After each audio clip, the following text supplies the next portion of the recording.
1755년 11월 1일 리스본 대지진이 바로 그 지진입니다. 리스본 대지진은 스페인과 포르투갈뿐만 아니라 미국 동부에서도 흔들림을 느낄 수 있을 정도로 초대형 지진이었습니다. 여러분이 인터넷 가셔서 리스본 대지진 치시면은 놀라운 엄청난 사이즈의 대지진을 발견하게 될 것입니다. 바로 그 지진이 중세기 암흑기의 종말을 과하고 말세가 시작되었음을 알리는 예언의 성취였습니다. 그 지진으로 5분간 지구가 흔들렸다고 했으며 5만 내지 6만여 명의 인명이 현장에서 목숨을 잃었습니다. 리스본 대지진이 생긴 후 25년 뒤에 해와 달과 별의 징조가 나타났습니다. 1780년 5월 19일 아침 10시가 되자 태양이 갑자기 캄캄하게 어두워지게 되었고 사람들이 자기 손바닥을 볼 수 없을 정도로 칠흑 같은 어둠이 생겼습니다. 도무지 과학으로는 이해할 수 없는 일들이 생긴 것입니다. 아침 10시에 시작된 이 암흑이 다음날 아침까지 계속되었습니다. 그 당시 예일 대학의 총장이었던 티모티 드와이트 박사는 그날의 경험을 이렇게 기록했습니다. 코네티컷 주의 국회의원들이 회의를 연기하고 심판날이 이르렀다고 가슴을 치며 촛불을 들고 집으로 돌아갔다. 새들과 소들도 자기들의 둥지와 외양간으로 돌아갔다. 태양이 캄캄해졌던 이날을 역사가들은 암흑일이라고 부릅니다. 그런데 그 동일한 날 밤에, 동일한 날에 달의 징조가 이루어졌습니다. 그날 밤에 뜬 달이 핏빛같이 붉은 달이었습니다. 낮에는 태양이 캄캄해졌고 밤에는 달이 핏빛처럼 붉어졌으니 사람들이 얼마나 충격을 받았을까요? 그때부터 50년이 지나간 후 별의 징조가 나타났습니다. 1833년 11월 이 세상은 또 하나의 놀라운 예언 성취를 보게 되는데 천문학에서는 그 당시의 사건을 이렇게 기록하고 있습니다.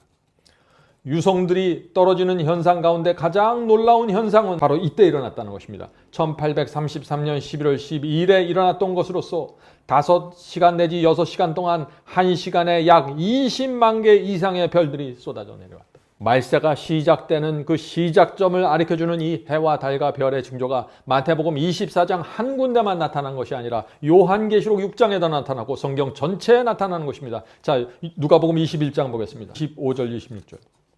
1월 성신에는 징조가 있겠고 땅에서는 민족들이 바다와 파도의 우는 소리를 인하여 혼란한 중에 곤고하리라. 사람들이 세상에 임할 일을 생각하고 무서워함으로 기절하리니 이는 하늘의 권능들이 흔들리겠습니다.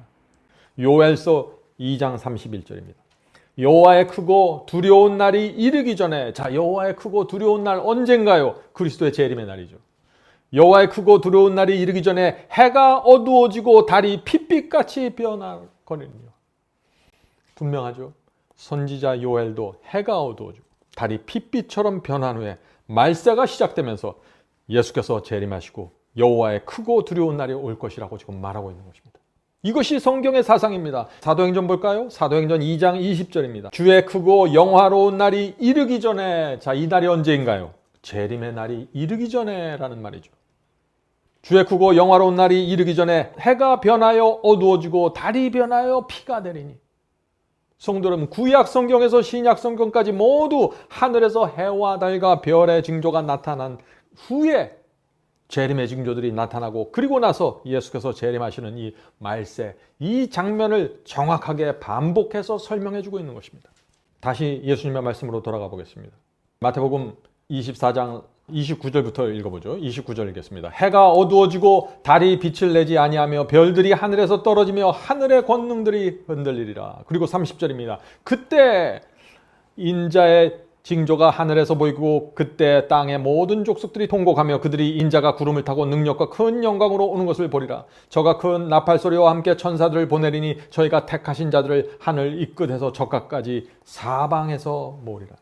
중세기 암흑기 환란이 끝나고 해달별의 징조가 나타나면 그때부터 말세가 시작되고 그때부터 하나님께서 당신의 마지막 백성 한 세대를 준비시키겠다는 것입니다. 성도 여러분, 요한계시록을 여러분이 모르면 성경을 이해할 수 없고 마지막 시대 하나님의 백성으로 설 수 없는 것입니다. 자, 요한계시록 12장 17절 보겠습니다. 용이 사탄입니다.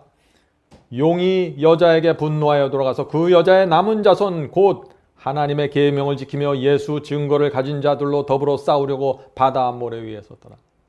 성도 여러분, 해달별의 징조가 나타난 후에 마지막 때 말세에 하나님께서 인도하시는 백성들의 정체가 누구입니까? 하나님의 계명을 지키고 예수 증거를 가진 성도들입니다. 요한은 그들이 여자의 남은 물이라고 지금 말하고 있는 것입니다. 중세기 환란이 끝나고 해달별의 징조가 하늘에서 나타나면 그때부터 말세가 시작되고 그때부터 하나님께서 한 백성을 준비시키는데 그들이 누구예요? 계명을 지키는 여자의 남은 물입니다. 그리고 사탄은 그때부터 계명을 지키는 남은 물을 집요하게 공격한다는 것입니다. 자, 이제 32절을 넘어가겠습니다. 이 32절에 바로 무화과 나무의 비유가 나오는 것입니다. 자, 마태복음 24장 32절 34절입니다. 무화과 나무의 비유를 배우라. 그 가지가 연하여지고 잎사귀를 내면 여름이 가까운 줄 아나니 이와 같이 너희도 이 모든 일을 보거든 인자가 가까이 문 앞에 이른 줄을 알라. 성도 여러분, 이 말씀이 무슨 뜻입니까? 무화과 나무 가지가 연하여지고 잎사귀가 나오죠?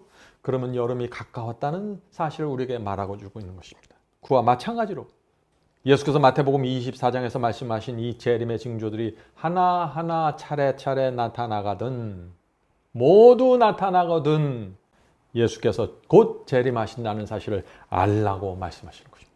34절 보겠습니다. 내가 진실로 너희에게 말하노니 이 세대가 지나가기 전에 이 일이 다 이루리라. 성도 여러분, 이 세대가 지나가기 전에 이 일이 다 이루리라는 이 예수님의 이 말씀의 뜻이 무엇인가요? 중세기 환란이 지나가고 해달별의 징조가 하늘에서 나타나고 말세가 시작되면 그때부터 성도들이 이 시대 마태복음 24장에 나오는 모든 징조가 이루어질 것을 기대하며 살아가라는 것입니다. 다시 말해서 예수께서 내가 살아있는 동안에 재림하신다고 믿고 살라는 것입니다. 마지막 세대를 말하는 것입니다. 이 시대의 성도들은 재림신앙을 갖고 살아야 하는 세대입니다. 재림신앙이 무엇인가요? 내가 살아있는 동안 반드시 재림의 징조가 모두 이루어지면서 예수께서 재림하실 것을 믿는 신앙입니다. 왜 이 세대가 지나기 전에 이 일이 다 이루리라 하는 이 말씀을 붙잡고 살라고 하셨을까요? 말세가 되면은 하나님께서 사탄과 마지막 전쟁을 해야 하기 때문입니다. 짐승의 표 환란 때 사탄의 악령들이 나타내는 거짓 사랑, 거짓 이적을 대항할 한 백성을 준비시켜야 하는 것입니다. 그들은 요한계시록에 분명한 빛을 갖고 있어야 하고 내가 살아있는 동안 짐승의 표 환란을 지나서 그리스도의 재림을 맞이할 것이라는 믿음을 갖고 있어야 됩니다. 나는 마지막 세대로서 하나님과 사탄의 마지막 전쟁에 내가 인침을 받고 들어갈 것이라는 신앙을 갖고 있어야 된다는 것입니다. 그래야만 하나님께서 그들을 붙잡으시고 마지막 환란으로 들어가서 그들에게 마지막 큰 성령을 퍼부어 주면서 이 세상 역사를 마치고 복음을 끝난다는 것입니다. 내가 살아있는 동안 반드시 그리스도의 재림을 맞을 것이라고 믿으면 어떻게 될까요? 세상과 타협할 수 없는 사람이 되어버리고 마는 것입니다. 내가 살아서 그리스도의 재림을 맞이할 것이라고 믿으면 세상 염려에 빠질 수 없는 사람이 되는 것입니다. 진리가 무엇인지 알면서 거절할 수 없는 그리스도인이 되어버리는 것입니다. 사도들은 모두 그들 시대에 예수께서 재림하실 것을 믿었습니다. 내가 진실로 너에게 말하노니 이 세대가 지나가기 전에 이 일이 다 이루리라 하는 그 말씀을 들었던 사도들과 제자들은 자기가 살아있을 때 예수께서 재림하실 것이라는 재림신앙으로 곧바로 들어가 버린 것입니다. 여기에 사도들의 신앙에 또 하나의 비결이 있는 것입니다.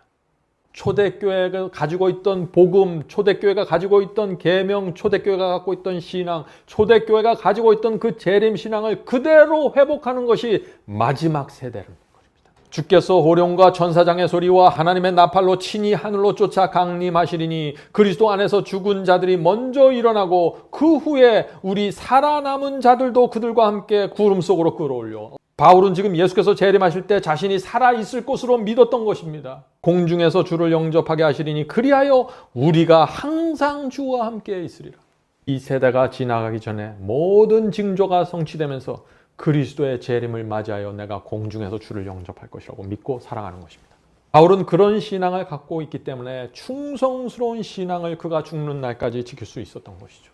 요한은 하나님께서 주신 그 2000년의 계시를 다 본 사도입니다.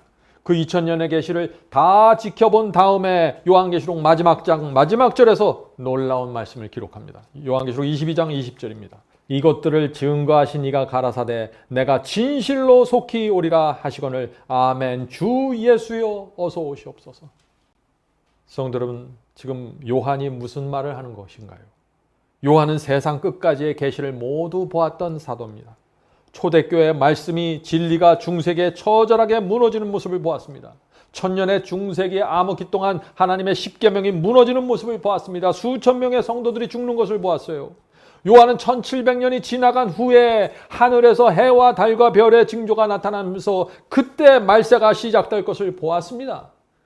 그럼에도 불구하고 요한은 이것들을 증거하신 이가 가라사대 내가 진실로 속히 오리라 하시거늘 아멘. 주 예수여 어서 오시옵소서라고 고백하는 것입니다. 우리도 날마다 아멘. 주 예수여 어서 오시옵소서. 제가 주님을 맞이하겠습니다 라고 고백하면서 살아야 되는 것입니다.